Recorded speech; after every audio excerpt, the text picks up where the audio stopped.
Sir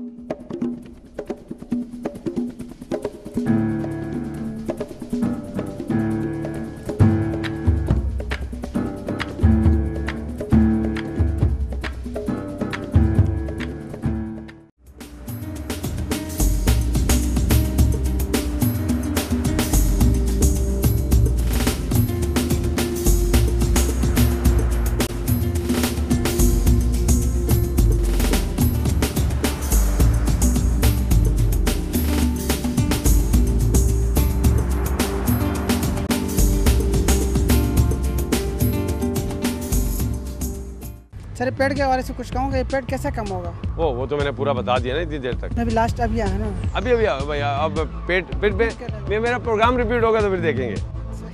एक और चीज़ हो सकती है।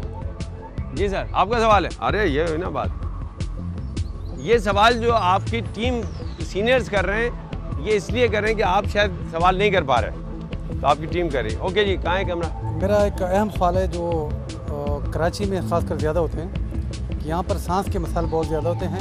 यहाँ जब शहर में हम जाते हैं तो धुएँ की वजह से या जैसे मछली के कभी कभी बदबू की वजह से जब हम समंदर के करीब होते हैं तो सांस का बड़ा मसला होता है, जिसके अगर आपको आसान तरीके बताएं डॉक्टर साहब की मेहरबानी हो। बहुत अच्छा, ये सवाल वाकई मुझे बड़ी संजीदगी से इसका जवाब देना पड़ेगा। हमारे योग में और आयुर्वेदा में गुड़ का इस्तेमाल फेफड़ों को साफ करने के लिए किया जाता है।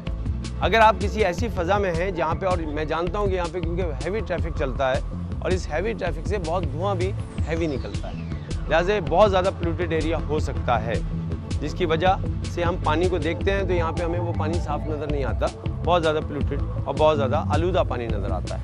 अगर आप यहाँ से जाने के बाद, घर पे जाने के बाद थोड़ा सा गुड़ ले लें और गुड़ को मुंह में रख के हल्के हल्के उसको एक छोटा सा टुकड़ा मुंह में चूस लें तो आपके फेफड़े जो हैं बिल्कुल साफ़ हो जाएंगे, आपके लंग्स बिल्कुल साफ़ रहेंगे और आप बहुत से अमराज से बचे रहेंगे। लेकिन असल में करना यह है कि आपको सांस लेते हुए अपने हाथों को स्ट्रेच करना चाहिए, खोलना चाहिए, ताकि आप गहरा सांस ले सकें।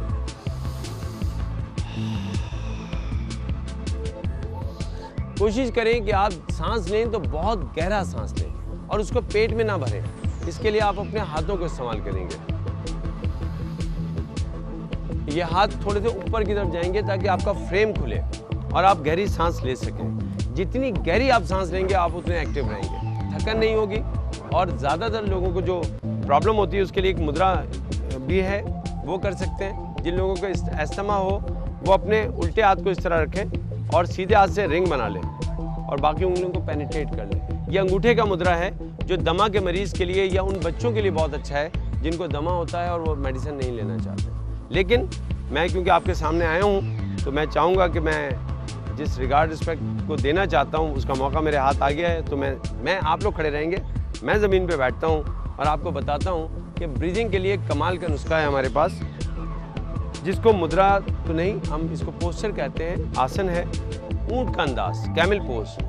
ये उन मरीज़ों के लिए जिनको दमा है गिफ्ट के तौर पे दिया जाता है। आप इस तरह नी के नीचे कोई चीज़ रखेंगे, अपने आप को हल्का सा बेंड करें और कोशिश करें कि आपके हाथ जो है वो आपकी हील पे आ जाए। बस सांस लेते रहें अगर आ रही हो तो। उसके बाद वापस आ जाएं। हो सकता है आपसे ना हो, अगर आपसे ना हो तो आप क्या करेंगे कि आप अपना हाथ यहाँ रखेंगे और सिर्फ अपनी जिस्म को पीछे ले जाएंगे।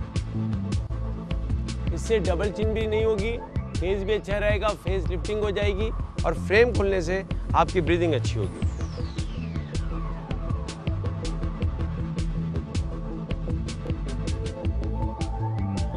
अगर आप इसको चाहें तो अभी अभी खड़े खड़े कर सकते हैं। आपके हाथ दोनों इस तरह पीछे आ जाना चाहिए और आप हल्का सा स्ट्रेच करते हुए शोल्डर ब्लेड को मिला लीजिए।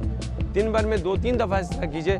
वाज़े तौर पे आप फील करेंगे कि आपकी जो ब्रीदिंग है अच्छी होती जा रही है, क्योंकि आप इस फ्रेम को जितना खोलेंगे उतनी ज़्यादा ऑक्सीजन ले सकेंगे। कि ऑक्सीजन आएगी तो ना सिर्फ तवानाई आपके पास आएगी बल्कि आप फ्रेश भी रहेंगे।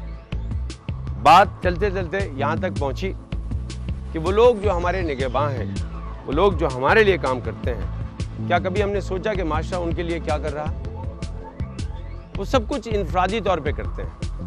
हमारे यहाँ इस तरह की ऑर्गेनाइजेशन बहुत कम है जो इंसानों को एक टीम की तरह लेके चलती हैं, इनफरादी तौर पे नहीं। हमें जब भी कभी हमें किसी ऐसे इदारे में जाएं जहाँ पे वो ऑर्गेनाइजेशन हमें बहुत बहुत प्यारे अंदाज में नज़र आए, तो हमारा फ़र्ज़ है कि हम उन लोगों का शुक्रिया अदा करें जिन्होंने अपने आप को ऑर्गेनाइज़ किया, बेहतर अंदाज में एक रूप हमारे शहर का हमें दिया। और ये बात बहुत ज़रूरी है कि रूप देने वालों का अगर शुक्रिया अदा ना किया जाए तो रूप फीका पड़ जाता है। हमें जब भी कहीं जाएं उन लोगों को मिलिए उनसे जो आपके लिए वहाँ हाजिर हैं, खड़े हैं, आपकी एक आवाज़ पे वो लब्बैक कहते हैं। और ख़वातीन हज़रात, यूँ आज हम यहाँ पे आए, अभी यहाँ पे खाने का एहतमाम नहीं है, थोड़ी देर बाद हो जाएगा, और जब हो जाएगा तो उस वक्त तक हम जा चुके होंगे। लेकिन ये कहता चलूँ कि हमें यहाँ का एहसास हुआ, अंदाज़ा हुआ कि इस पूरी जगह पे जो जो चीज़ें यहाँ मिलती हैं, आप उसको वहाँ उसी माहौल में एंजॉय करेंगे आके। कोर्ट ग्राउंड में आके हमें तो ये अंदाज़ा हुआ कि हम अपने शहर में हैं, लेकिन शहर से दूर हमें लगता है किसी मगरबी इलाके में आ चुके हैं, किसी ऐसी जगह आ चुके हैं जो शायद हमारे इलाके में, हमारे शहर में कुछ नई सी लगती है। ये नयापन इन्हीं लोगों ने बनाया है और इन सब को हम तहे दिल से शुक्रिया इनका अदा करते हैं। और आपसे कहेंगे कि अगर आप किसी अच्छी जगह पे आराम से पुरसुकून अंदाज में सिक्योरिटी के साथ, जहाँ पे ना आपको ये फिक्र है कि आपकी गाड़ी कहाँ खड़ी है, आपको ये फिक्र नहीं है कि आप खाना खा रहे हैं तो कोई बीच में आके आपको डिस्टर्ब कर रहा है, तो यहाँ आइए।